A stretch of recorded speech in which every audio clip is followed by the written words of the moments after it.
क्या आपने नोटिस किया कि कोविड के दौरान जन्मे ज्यादातर बच्चों की संख्या में कन्या शिशुओं की संख्या सर्वाधिक है? भारत सरकार के एक सर्वेक्षण के अनुसार भारत में लिंगानुपात में सुधार देखा गया है।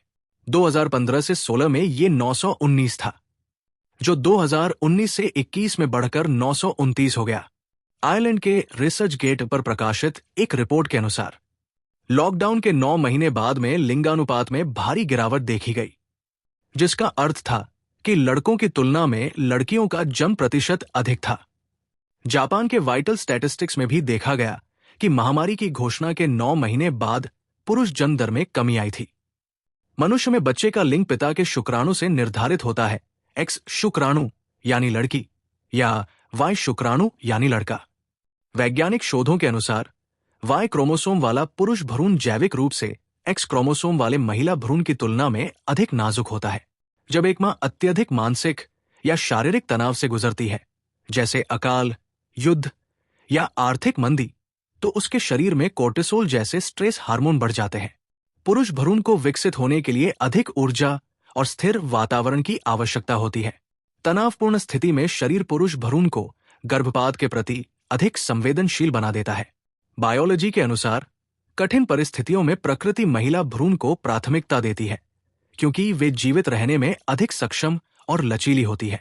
इतिहास में ऐसी कई घटनाएं हुई हैं जहां अत्यधिक तनाव के कारण लड़कों की तुलना में लड़कियों के जन्म की दर में वृद्धि देखी गई। प्रथम और द्वितीय विश्व युद्ध के दौरान अत्यधिक तनाव, भूखमरी और अनिश्चितता ने वैश्विक स्तर पर जन्म दर और लिंग अनुपात को गहराई से प्रभावित किया था। प्रथम विश्व युद्ध के दौरान यूरोप के कई देशों, विशेषकर जर्मनी और ब्रिटेन में नागरिक आबादी ने अत्यधिक मनोवैज्ञानिक तनाव और भोजन की भारी कमी का सामना किया। अकाल और तनाव। युद्ध के अंतिम वर्षों में जर्मनी में हंगर के कारण लाखों लोग भूखमरी का शिकार हुए। परिणाम, शोधकर्ताओं ने पाया कि इस तनावपूर्ण अवधि के दौरान पैदा हुए बच्चों में लड़कियों का अनुपात बढ़ गया था। जैविक रूप से माताओं के शरीर में बढ़े हुए स्ट्रेस हार्मोन ने लड़कों वाले भ्रूणों के जीवित रहने की संभावना को कम कर दिया था, जिससे कन्या शिशुओं की संख्या में वृद्धि हुई।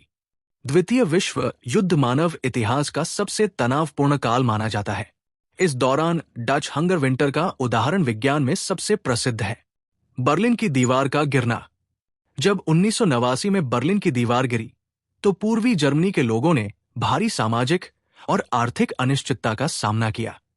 शोध पत्र ह्यूमन रिप्रोडक्शन के अनुसार इस अत्यधिक तनावपूर्ण संक्रमण काल के दौरान पूर्वी जर्मनी में लड़कों के जन्म का अनुपात अपने इतिहास के सबसे निचले स्तर पर गिर गया था और लड़कियों के जन्म में भारी वृद्धि देखी गई थी।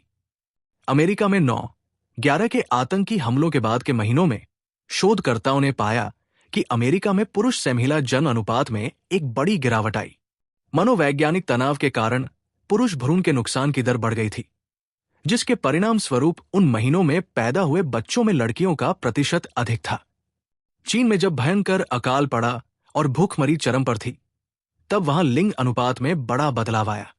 कुपोषण और तनाव के कारण शरीर ने वाई क्रोमोसोम वाले भ्रूणों को पालना बंद कर दिया, जिससे उस काल में लड़कियों की आबादी का अनुपात बढ़ गया।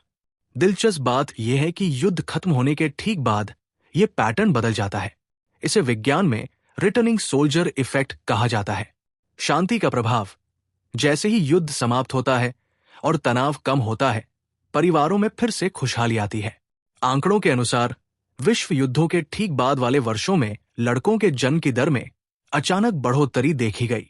इसका कारण यह था कि तनाव कम होने पर वाई क्रोमोसोम वाले भ्रूण फिर से सुरक्षित रूप से विकसित होने लगे।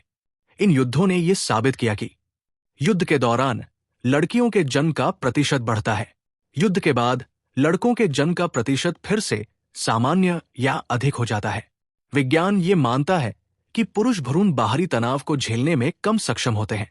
इसलिए प्रतिकूल परिस्थितियों में कुदरत अक्सर लड़कियों के जन्म को बढ़ावा देती है, ताकि प्रजाति का अस्तित्व बना रहे।